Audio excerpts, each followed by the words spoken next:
Hello, I am Kyle Chambers with the Quality Matters podcast and Texas Quality Assurance. And today we are doing some safety training.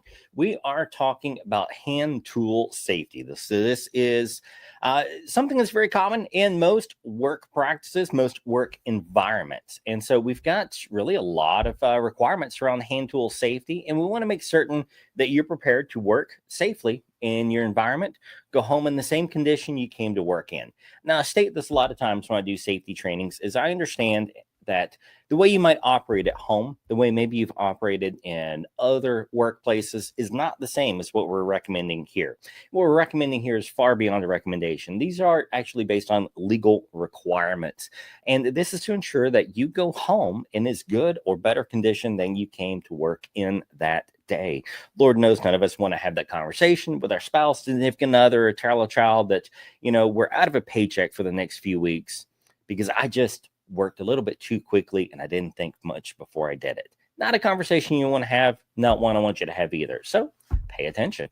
All right. Training objective here is we want to make certain that all employees understand the safe operation, inspection, maintenance tools, and this is for hand tools, portable power tools, machine guarding systems. We want to make sure that you can prevent injuries and maintain regulatory compliance. So really, we're talking here this is operators, maintenance staff, supervisors, safety personnel, and the management team needs to be aware of this as well, even if they never actually pick up a tool. So we're going to talk first here about why hand tool safety is critical. Look, there's a lot of injury statistics. Now, I'm not going to bore you with the numbers here, but a lot of injuries regarding powered hand tools and machinery. I even had a client here a while back who had a nail gun pop a nail all the way into his knee because they had disabled the safety mechanisms, and he is swinging the nail gun as he walks, and it slammed right into his knee and nailed his kneecap. So, silly things that can happen, we want to make sure we avoid. Some of the most common accidents, though, are cuts, amputations. Very easy to lose a finger, especially in something like a bandsaw or a chop saw. Eye injuries and electric shocks. There was once when I put a PPE program into place, and there was a lot of resistance to it, but the team got on board with it. And inevitably what happened is within about 2 weeks, a grinding disc exploded with one of the employees, and it went through his face shield and embedded itself into his safety glasses that he had on beneath the face shield. Saved his life. Had we not done that safety training 2 weeks ago, he likely would have been a fatality. So these things really actually do matter. And I've seen it firsthand. All right. So OSHA regulations. OSHA is the Occupational Health and Safety Administration. And this is the branch of the federal government that writes the safety rules and enforces the safety rules. Depending on your state, there may be some additional safety rules in place, but they all have to be at minimum compliant to the OSHA regulations. We really want to work in this area with a zero tolerance approach to unsafe practices. There just aren't good enough excuses to do it the wrong way, period. So let's begin with some of the basics here. PPE. As I mentioned, PPE can literally save your life. I have seen it before. You want to make certain that we've got safety glasses at minimum on at all times when working with hand tools. Yes, even when working with a hammer. I have had chips and shards pop off and hit me in the face before. You want to make certain you're wearing safety glasses at minimum, if not safety goggles. Now, folks that have to wear eyeglasses, those are not enough. You need, yes, they're geeky and horrible looking, but you need the glasses that go over your glasses if that's the case. The addition of side shields to reading glasses does not make them safety glasses. It just makes them safety glasses with goofy side shields. That's all. I'm sorry, reading glasses with side shields. All right, we want to make certain that we have hearing protection in place for noisy equipment in noisy areas. Contact your shop supervisor, safety manager to understand if you need hearing equipment in the area. Also, there's nothing wrong with the voluntary use of hearing protection. So even if it is not an explicit requirement in your work area or for that equipment, if it's real loud, it's real noisy, you hear a little bit of ringing in your ears, it hurts any at all, it's more than you can hear a conversation in, let's go ahead and use some basic hearing protection. So we want to make certain that we have proper footwear with Or maybe you've got what they call solid uppers. So we want to make certain that we're wearing steel-toed shoes for the most part. And we'll do this in a PPE training. We'll go into more details on it. But we've got two types really for steel-toed shoes. We've got what we call petatarsals and we've got what we call metatarsals. The difference is in how much we have. Do we have just a steel toe, or do we have it going most all the way up the foot? For most operations, that steel-toed shoes are sufficient. We want to make sure that we've got a good slip-resistant bottom on them. And you also want to make certain that you're wearing close-fitting clothing. No loose jewelry, no sleeves, no things like that. And you know what? This weekend, actually, I had an incident where my wedding ring got caught. I wasn't working with machinery. I was trying to tie a horse to a tree. The horse didn't want to be tied. And he decided to pull back while my fingers were inside the rope, and the rope actually got caught on my ring. And I'm quite lucky that it did not remove, as gross as it sounds, remove the whole end of my finger. This type of thing can occur. So if we're working, especially with a rotating equipment, we do need to make certain that we remove all jewelry before working on the equipment. I'll tell you this, I will not be wearing my wedding band the next time I tie that horse to a tree. All right. Hair must be tied back. Obviously, for me, not too much of an issue up here. But if you've got long hair, we want to make certain that, that you can get that tied back. It's anything that can get caught in the machinery, and that'd be just a real bad day. When working with welding, we want to make certain that we've got weld blinds up as well. These weld blinds are to protect you from the light exposure coming off of those welds. It can damage your retina. All right. Some basic safe work habits that we want to make sure that we maintain. Keep your hands clear of moving parts. You know, if you want to point at something, I can point at something from a couple of feet away. I don't have to get just inches up on it to point at it. I can still point from a distance. If it's moving, you have no need to touch it. Have the equipment shut down properly. Disconnect the power where appropriate. We may need to apply lockout, tag out if it's not simply cord controlled and we can unplug.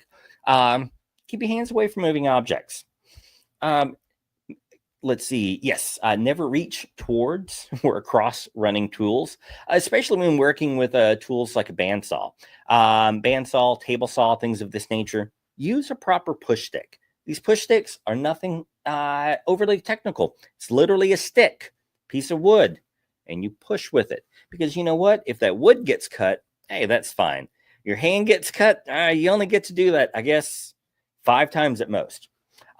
So let's make sure that we don't do that. We don't want to lose any fingers. This again goes back to the amputation risk that we talked about earlier. Always use 2 hands when possible. And when possible, use clamps and vices.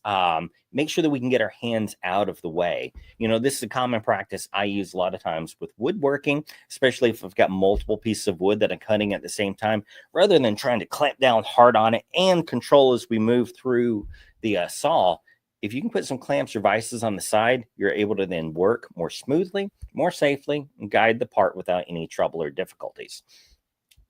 You want to make certain, too, that you control the tool until it fully stops. Don't just set it down still spinning, and especially, say, like with a grinder, and more so when we've got a heavy grinding wheel on it. Wait till it stops spinning to set it down.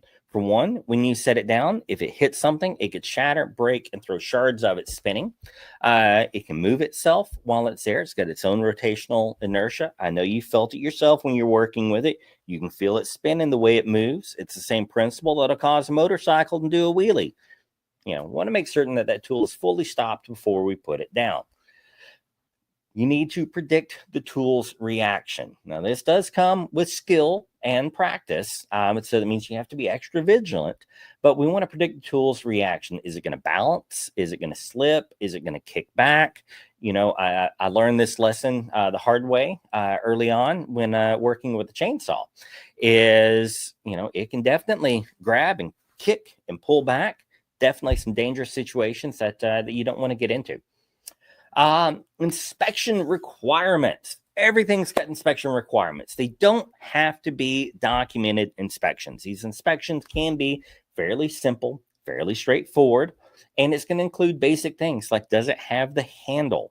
Now, all of you that are using a grinder, I know you. I've been in your shop before. You probably threw the handle away. You need to buy a new one. Put the handle back on it. And if you tell me, well, Kyle, it gets in the way, I'm going to say you're using the tool improperly or you're using the wrong tool. I was in a facility recently where this was the argument they made, that the handle got in the way and it wouldn't let us do the work. And I tried to ask them, like, well, how's the handle get in the way? And as it turns out, they were using a grinder up above the top of their head in such a way that the guard wouldn't have even been functional. And they didn't want the handle because they were just holding it by the bottom of the grinder. It's not a good situation. If you have to remove the handle, you're probably using it wrong. If you have to remove the guard, you're probably using it wrong. I want to make sure that the cords are in good shape. Don't ever grab it and carry it by the cord. I've seen this too many times. You're going to cause electrical fraying, and I've seen more than one person get shocked. I myself have been shocked by picking up a tool where people had used it by the cord and it was frayed. Want to make sure that the plugs are in good shape. You know what? If that plug's been stepped on and it's all bent and funny and you're bending it back with the pliers, you're really running a risk of electrical shock or damaging the tool. If there are any switches or guards, blades, bits, again, check the condition of all of these to make sure that they are safe. You want to check for any cracks, loose screws, or worn parts, anything that's damaged. Get it repaired before you use the tool, especially in a work environment. I stress this when I do any safety trainings. I understand you may handle things differently at home. I don't advise that, but I also don't control what you do or don't do at home. But in the workplace, we've got to do it the right way. We just don't have an option. It's the law. All right. If your tool is damaged, please mark it as do not use and get it reported to your local supervisor. Even if this means we have to slow down work and we don't get the job completed today, that is better than using an unsafe tool. All right, so we're going to go now into a lot of specific types of tools, and we're going to cover some of the most basic specifications or recommendations for these types of tools. I'll try not to labor it out too long, but things we got to talk about. Let's talk about electrical tools, right? We want to verify the ground prong is intact. Don't ever remove it. I've seen people do this because they get the little extension cord that's cheap at Walmart, but it doesn't have the ground plug, and they plug it in, and your tool doesn't have a ground plug. This is not a safe situation. God forbid that tool has a short and it gets wet, something, and you get a feedback on it. You're going to take all of the juice from that equipment. Nothing's going to go to the ground. Bad situation.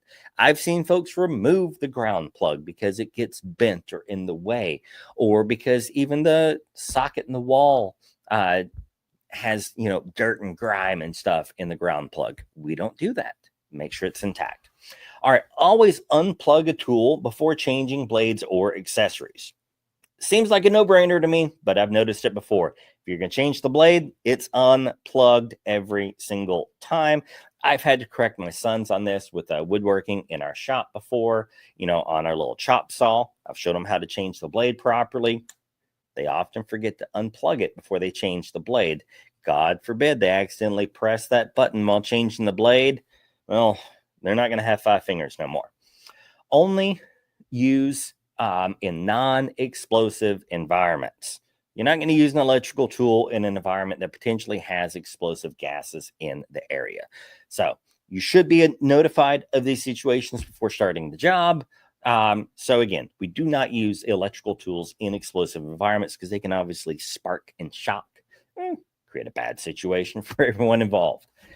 Pneumatic tools. I was talking about the guy earlier who got a nail in his kneecap. Bad situation.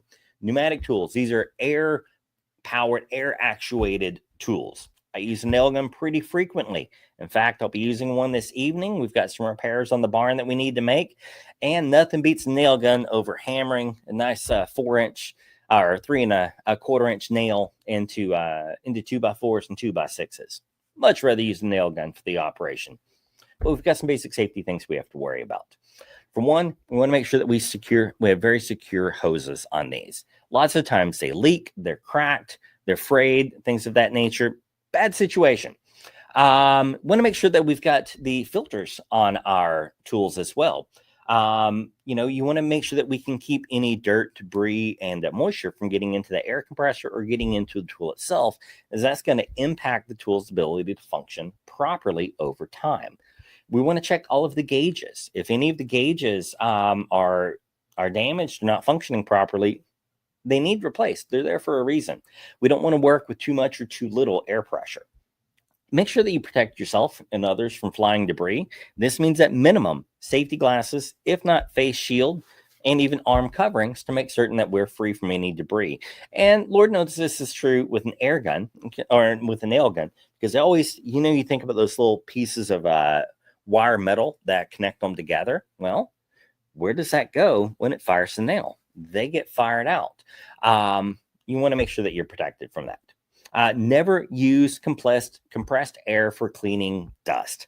I won't lie to you. I about got run out of the shop the first time that I tried to enforce this rule, because everyone loves to use the nozzle from the air compressor to blow off their area, to blow all the dirt and dust and debris off themselves. And I understand how good it feels to get all of that yuck off of you at the end of the day. But that's 120 or more PSI. That's a high enough pressure, folks. I kid you not. If you put that gun straight up to your skin and blew, it would actually blow air bubbles into your bloodstream. Do you know what happens when those air bubbles get to your heart? You die. It's instant heart attack. There's not much of a way around it. And now you're going to blow your entire body with the same air pressure. That's just not smart. Not to mention the debris that it blows up and can get in your eyes and cause all sorts of injuries. So if we are going to use it for cleaning operations, I would advise contact your safety manager and look for a regulated air nozzle that brings it down to an appropriate level. But as a general rule, we never use compressed air for cleaning. Yeah, it takes longer, but they've got little hand brushes. And I do this in my shop personally. So I've got a hand brush, and I'll brush myself off. You know what? The truth be told, it probably takes me about 20 seconds longer to clean off than if I use the air nozzle. The air nozzle just feels a little more satisfactory. But, it's because we like big tools sometimes. But get a brush. You can brush yourself off. Perfectly fine, perfectly safe. Does about as good of a job. All right. Also, never point a pneumatic tool at a person. If you know anything about gun safety, you know that you never point a gun at a living being, right? Not unless you have the intent to kill, such as in shooting or self-defense, right? It's the same thing with pneumatic tools. We have the same type of gun safety mentality that we have to have in mind. You never point a pneumatic tool at another person.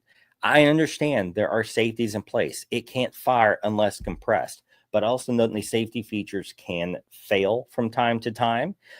We never point a pneumatic tool at another person or anything that we don't want to drive a nail into. All right, we'll move on from there. Grinders, talking about angle grinders and bench grinders here. Use wheel guards that cover at least half the wheel. Yep, you. Nope, I don't care. I hear all the responses, all the answers you're saying. I don't care. You need the guard. Well, Kyle, I can't do the work I need with the guard because it won't fit in there. The guard gets in the way. The guard won't let me put it down flush enough. Find a better tool. I'm sorry. The guard has to be in place. The guard's there for a really good reason. If that wheel explodes, you're going to be glad the guard's there. And that's going to keep the wheel from exploding in shards that hit you, and it's going to ensure that it's contained much, much better. Plus, it's going to also protect you from the direction that sparks and debris fly. The guard has to be in place. Inspect the grinding wheel for cracks before each use. Oh my gosh, I don't know how many times I've seen folks just pick it up and start going with it. You don't know what's happened since the last time you used it. Check it for cracks. If it's got a crack, guess what's going to happen when it's going at several thousand RPMs? It's going to fly apart. It's going to hurt you. We don't want that. Face shields and safety glasses are required. Yeah, I get it. It's kind of annoying. It makes it harder to see. They fog up worse. I understand all of these issues. But again, I've witnessed it personally. Went through the face shields, embedded itself in the guy's glasses, saved his life. Make sure that you control sparks and keep them away from your body and other body parts. Here back this winter, I had the great idea that I wanted to take some old files we have. We've got horses on the farm, and so I don't know if you ever seen anyone work with a horse's feet, but they've got this big old file they call a rasp. Those rasps are really, really hard metal, but over time they do dull some. And so I had the great idea that, you know what, I'm going to turn these into knives. And so I started getting the grinder, going at it with knives and trying to get them, shaped for what I want. Very quickly, you realize there are definitely some wrong ways and some right ways to point those sparks. You don't want those sparks flying back on you. You want them going a different direction. All right. So make sure you pay attention to that. Keep the area clear of flammable materials. If you've got sparks flying and there's stuff that can catch on fire, bad combination. My personal favorite, woodworking tools. I love woodworking. Always have. You want to make sure that your blade guards are installed. Yes, this means on your table saw. Yes, this means on your chop saw. And yes, I know the table saw blade does get annoying and get in the way sometimes, but it can absolutely save your life. So make sure that they are all in place at all times. Make sure that if you've got any anti-kickback devices, that they are installed as well. When that wood kicks back, it kicks back with some pretty extreme force, and it can definitely do some damage. Again, make sure you're wearing eye protection. If it's rotating equipment, no gloves, because that glove gets caught, it's going to pull your whole hand in. That's the difference in losing a digit and losing, all your digits. We want to make sure that we're staying safe in those situations. Make sure that you are protected from ejected materials. Lord knows with a table saw, this is true. As you're running the wood through, especially if it's a small piece there, you want to make sure that there's not any tension between the bar and the blade. And that blade can easily grab a small piece of wood and send it flying backwards. So stay out of that fire zone. All right, power actuated tools. We already kind of talked about this with the pneumatic tools, so I won't go into too much here, but we do have an additional requirement when we're working with power actuated tools, is you do need a specific safety training for power actuated tools before you use them, because these are so dangerous of a tool. It is effectively an air-powered firearm. We're going to treat it as such. All right, a little bit more about kind of machine guarding that we're going to talk about here. So what areas require, machine guarding? So obviously the point of operation, right there where we're working. If we've got any power transmission parts, so this is something that's like turning or rotating, we want to make sure that we've got guards around that. And that includes things like belts, chains, or rotating shafts. So when you're working with these guards over it, you've seen before how sometimes it's like the mesh metal, sometimes it's a solid sheet of metal. But what we're trying to do here is make sure that your fingers can't get in there. So as a rule of thumb, if you can stick your thumb in it, the guard's too wide. Let's go ahead and make sure that we've got an appropriate guard over it. Hazardous and mechanical motions. So this can be anything that cuts, punches, shears, bends, or rotates. We have to make certain that there are guards that prevent you from putting your hand in a place it can't go. If you can reach in there and put your hand in the middle of it, we need a guard. This is the reason that CNC machines always have the glass plate that closes over them. So make sure that we've got the proper type guards in place. All right, so those are really kind of the basics of what we're looking for. If you're going to be maintaining any of this equipment and it's cord controlled, you can unplug it. We're good. Unplug it. Don't just turn off the power. Unplug it. If, on the other hand, you cannot unplug it, meaning it's not a cord controlled device, we're going to have to institute a lockout tagout. We're going to institute a lockout tagout process to repair or maintain the equipment. And this may be something as simple as changing out the blade. Now, if you take like a grinder, you disconnect the air hose, there's no power source. Take a chop saw, you unplug it, there's no power source. But what if this is hardwired in?